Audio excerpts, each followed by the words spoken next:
Project के निर्माण पर रोक नहीं लगेगी। दिल्ली हाई कोर्ट ने इस प्रोजेक्ट पर रोक लगाने से इनकार किया है।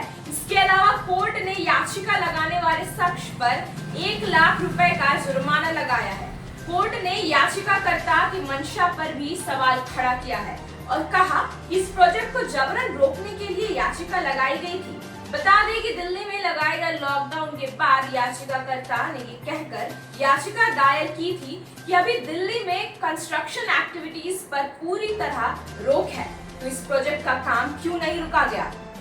याचिका में कहा गया था कि 500 से ऊपर मजदूर वहां काम कर रहे हैं, इससे वहां कोरोना संक्रमण फैलने का खतरा है।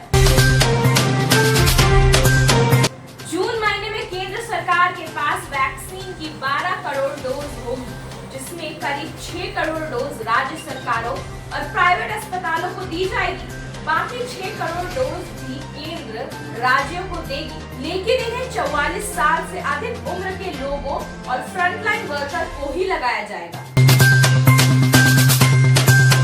अब बात करते हैं किन राज्यों ने लॉकडाउन बढ़ाया और किन राज्यों ने प्रतिबंधों में ढील दी है। जी हाँ, कोविड-19 महामारी के बीच कई राज्यों ने लॉकडाउन और प्रतिबंध की अवधि बढ़ाई, जबकि कई ने इसमें ढील दी है।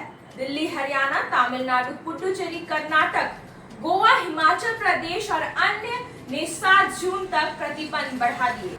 वहीं उत्तर प्रदेश ने कुछ जिलों में प्रतिबंधों में ढील दी और जम्मू कश्मीर ने कर्फ्यू रात और सप्ताहांत तक सीमित कर दिया।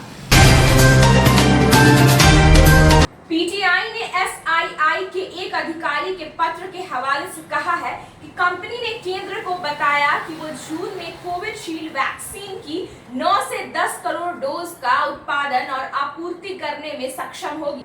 एसआईआई के सरकार और नियामक मामलों के निर्देशक प्रकाश कुमार सिंह के मुताबिक मई में कंपनी की उत्पादन क्षमता 6.5 करोड़ डोज थी। केंद्रीय संस्कृति मंत्रालय ने कहा कि देश में कोविड-19 की स्थिति के मद्देनजर आर्कियोलॉजिकल सर्वे ऑफ इंडिया के अंतर्गत आने वाले सभी स्मारक पर्यटन स्थल 15 जून तक बंद रहेंगे। गौरतलब है कि केंद्र सरकार ने इससे पहले इन सभी स्मारकों पर्यटन स्थलों को 31 मई तक बंद किया था।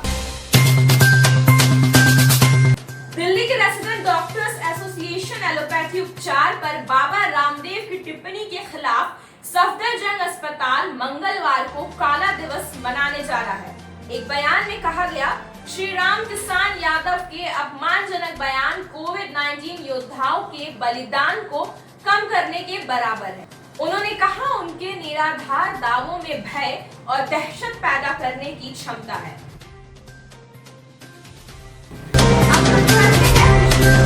जुड़े खबरों की ओर। पीएम मोदी ने रविवार को देश भर के किसानों की सराहना की और कहा कि कोरोना महामारी में भी फसलों का रिकॉर्ड उत्पादन हुआ। पीएम ने मन की बात कार्यक्रम में जनता को संबोधित करते हुए कहा कि कोरोना ने हर एक क्षेत्र को बुरी तरह प्रभावित किया, लेकिन कृषि क्षेत्र में फसलों का उत्पादन रिकॉर्ड स्तर पर है। मन की बात में पीएम मोदी ने कहा कि देश को इतने बड़े संकट का सामना करना पड़ा कि इसमें देश की हर व्यवस्था को प्रभावित किया। कृषि क्षेत्र ने इसके हमले से काफी हद तक खुद को बचाया। इसने न सिर्फ खुद को सुरक्षित रखा, बल्कि इस क्षेत्र ने काफी तरक्की भी की। उन्होंने कहा कि किसानों ने फसलों का रिकॉर्ड उत्पादन किया और इस बार देश ने रिकॉर्ड मात्रा में फसलों की खरीद की। उन्होंने कहा कि इस समय देश के कई हिस्सों में किसानों को सरसों की खरीद बेचने पर न्यूनतम समर्थन मूल्य से ज्यादा पैसा मिला। एमएनसी की नौकरी छोड़कर बागवानी में हाथ आजमाना शुरू किया तो लोगों ने मजाक बनाया, घर वालों ने भी विरोध किया। सबको लगता था कि मल्टीनेशनल कंपनी में एसी के कमरों में बैठकर काम करने वाले इस युवक को बागवानी में बिल्कुल भी आनंद नहीं आएगा, मगर इंसान की सोच बड़ी हो और लीक से हटकर काम करने का जुनून हो और कामयाबी हासिल करने के लिए खूब मेहनत की जाए तो संभव सब कुछ है। अब नजर डालते हैं खेल जगत और बॉलीवुड से जुड़े खबरों की ओर। भारतीय ऑलराउंडर रविंद्र जडेजा ने खुलासा किया है 2015 में विश्व कप के दौरान एमएस धोनी ने उनके बल्लेबाजी सुधारने में मदद की थी। उन्होंने कहा, मुझे याद है कि उन्होंने कहा था कि मैं उन गेंदों पर भी शॉट्स लगाने की कोशिश कर रहा हूं जिन पर मुझे शॉट्स नहीं लगाने चाहिए। मैं शॉट सिलेक्शन को लेकर जूझ रहा था। अंत में आपको बता दें कि अभिनेता सोनू सूद ने रविवार को सोशल मीडिया पर एक मैगजीन का कवर पेज शेयर किया जिस पर वो नजर आ रहे हैं। उन्होंने ट्वीट किया, एक दिन ऐसा था जब मैंने स्टारडस्ट के ऑडिशन के लिए पंजाब से अपनी तस्वीर भेजी थी लेकिन रिजेक्ट हो गया था। आज मैं स्टारडस्ट को इस प्यारे कवर के लिए शुक्रिया कहना चाहता हूँ। आज के लिए बस इतना ही। आगे हम आपको ऐसी और भी अपडेट्स देते रहेंगे। तब तक के लिए बने रहिए हमारे साथ और देखते रहे फसल क्रांति।